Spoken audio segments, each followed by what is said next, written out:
kalau merujuk pada surat Al-Baqarah 183, ya ayyuhalladzina amanu kutiba alaikumusiyam kama kutiba alal ladzina min qablikum la'allakum tattaqun, kita sadar bahwa fungsi pertama dari puasa adalah untuk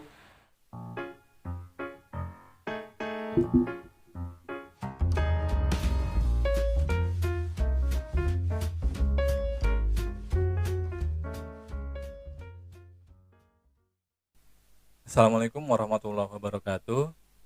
Di hari-hari terakhir Ramadan, biasanya kita gampang sekali menemukan postingan yang mengekspresikan kesedihan seseorang ditinggal bulan Ramadan.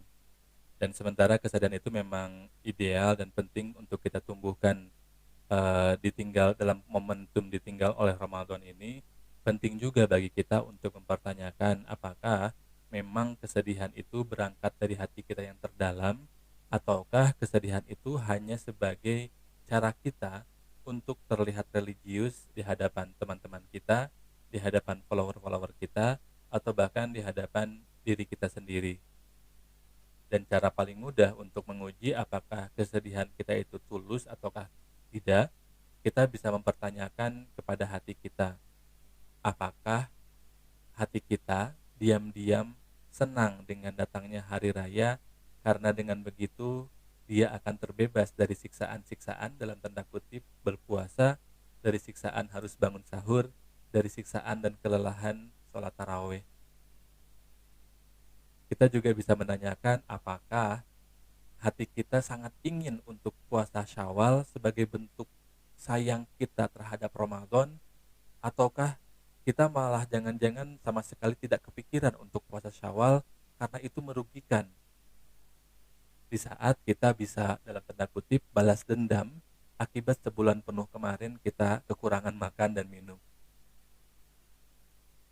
Pertanyaan-pertanyaan itu penting agar proses kita untuk sampai pada takwa itu menjadi lebih optimal, sehingga kita tidak termasuk orang yang berpuasa hanya sekadar mendapatkan lapar dan dahaga.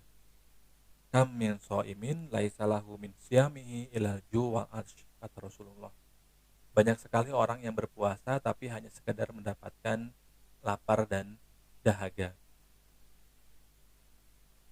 Hal lain yang bisa kita lakukan agar kemudian puasa kita lebih bermakna dan lebih memberikan dampak yang real pada spiritualitas kita adalah kita melakukan refleksi, terutama di hari-hari terakhir Ramadan kita. Refleksi sekaligus evaluasi. Dan pertanyaan yang bisa kita ajukan adalah, pertama, kira-kira pelajaran apa yang kita dapatkan, yang kita pelajari selama sebulan berpuasa Ramadan, baik pelajaran yang diajarkan oleh puasanya itu sendiri atau oleh hal-hal lain yang terjadi dalam proses kita berpuasa di bulan Ramadan ini. Yang kedua, berangkat dari pertanyaan pertama, kita juga mesti mempertanyakan kira-kira nilai-nilai apa saja yang harus kita internalisasi terus-menerus bahkan ketika puasanya selesai, Ramadannya selesai. Baru kemudian pertanyaan terakhir, kita bisa mempertanyakan seberapa layak sebetulnya kita menyebut diri kita menang, sehingga kita berhak berhari raya di Idul Fitri. Dan untuk menemukan jawaban dari 3 pertanyaan kunci tadi, kita bisa ingat kembali fungsi dari puasa Ramadan. Pertama, kalau merujuk pada surat Al-Baqarah 183, ya ayyuhalladzina amanu kutiba alaikumusiyam kama kutiba alal ladzina min qablikum la'allakum tattaqun, kita sadar bahwa fungsi pertama dari puasa adalah untuk membuat kita, untuk mencetak kita menjadi orang yang bertakwa. Kalau saya mengibaratkannya, Ramadan itu sebagai momentum di mana kita mencharge atau mengecas spiritualitas kita, sehingga kita kemudian tetap menyala spiritualitasnya, sehingga kita bisa menjadi atau kita dapat terus berupaya untuk menjadi orang yang bertakwa.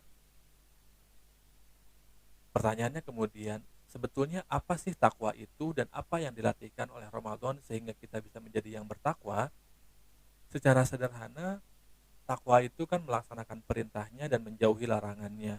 Dan dalam Ramadan, kita kemudian dilatih dan dididik untuk meningkatkan ibadah kita, ketaatan kita, baik secara ritual maupun secara sosial. Misalkan yang asalnya kita subuhnya selalu kesiangan karena kita sahur, kita jadi bisa subuh berjamaah. Yang nggak biasa sholat sunat, kita jadi sholat sunat karena ada taraweh. Yang biasanya nggak pernah baca Quran atau jarang baca Quran, jadi baca Quran karena ada Ramadan. Nah, maka pertanyaannya, apakah setelah Ramadan selesai, kita tetap sholat subuh berjamaah? Apakah kita tetap baca Quran? Apakah kita tetap kemudian melaksanakan sholat sunat? Walaupun bukan lagi taraweh. Tapi bisa sholat sunat hajat, tahajud, dan seterusnya. Jika setelah Ramadan kita kemudian kembali ke pengaturan awal, ke default system, kita kembali jarang subuh berjamaah, kita nggak nambah-nambah sholat sunat, kita nggak puasa sunat, kita nggak baca Quran, maka kemudian ada kemungkinan puasa Ramadan kita hanya sekadar lapar dan dahaga. Kedua, dalam konteks takwa ini, puasa mengajarkan kita pengendalian diri dan empati. Jika setelah puasa kita tidak bisa mengontrol emosi kita, tidak bisa mengontrol ucapan kita, tidak bisa mengontrol syahwat kita, maka besar kemungkinan puasa kita hanya sekedar lapar dan dahaga tadi. Sebaliknya juga, kalau kita setelah puasa tidak bisa berempati pada orang-orang di sekitar kita, tidak tergerak untuk menolong dan mengulurkan sedekah, maka jangan-jangan puasa kita juga tidak ada dampaknya apapun terhadap spiritualitas kita.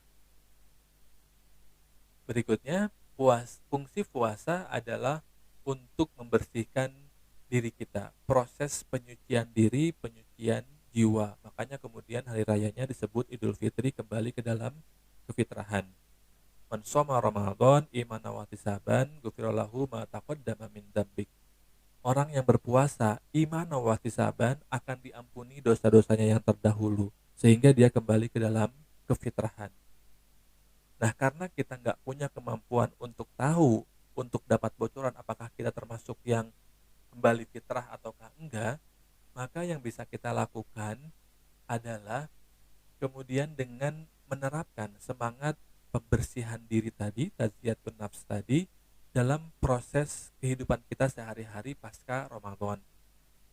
Gampangannya nih, setelah Idul Fitri kita kembali bersih, kembali suci, dan setelah selesai Idul Fitri kita berkemungkinan besar melaksanakan dosa-dosa lain. Nah, maka kemudian kita harus membersihkan kembali diri kita, jiwa kita, sehingga ketika datang Ramadan nanti kita sudah dalam keadaan relatif bersih. Maka dalam Islam itu konsep toharoh itu sangat sentral sekali, karena memang Islam menghendaki kita untuk terus-menerus memohon ampun.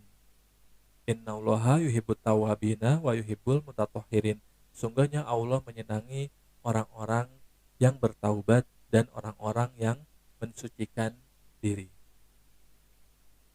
Demikian podcastan kali ini, diiringi dengan doa semoga saum kita diterima olehnya, semoga semua ibadah kita selama Ramadan diterima oleh Allah Subhanahu wa taala dan menjadi wasilah bagi kita untuk menginternalisasi semangat-semangat atau nilai-nilai dari ibadah-ibadah tersebut, sehingga setelah lebaran kita menjadi pribadi yang tidak hanya kembali ke dalam kefitrahan, tetapi menjadi pribadi yang lebih baik, pribadi yang berdampak bagi masyarakat secara umum.